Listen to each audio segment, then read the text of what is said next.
So the Odyssey is good. Period. Point blank.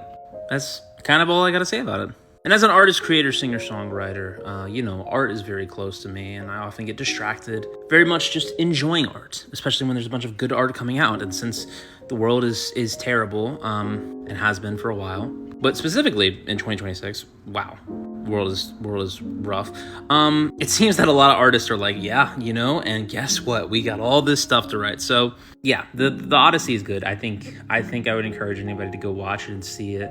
For sure. I think the only knock I have against it really is just the fact that I didn't really want a out of order story.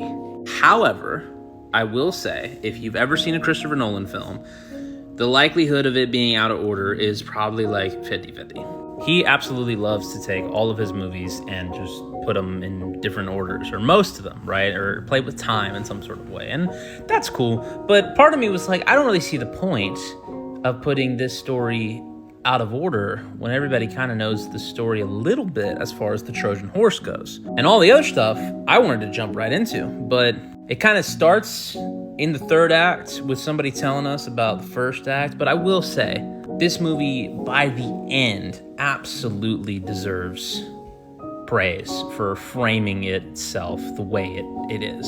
And the thing I was most excited about actually to see in this movie, which was all the Trojan horse stuff and the fall of Troy. Spoiler alert, if you don't know the story of the Trojan horse. That actually was packaged and delivered in a much different way than I anticipated. And there was one part of it that I was like, wow, this is really cool and epic. And then there was another part of it that I was like, oh wow, this is like sad. And wow, this is like, I'm gonna reflect now. And everybody in this cast is pretty good. Matt Damon, wow. I gotta be honest, I forget he can act so well as people who are not like, I don't know, Americans. Which, by the way, every person who had a critic or who played a critic and was like, hey, Tom Holland says, Matt Damon's his daddy or whatever.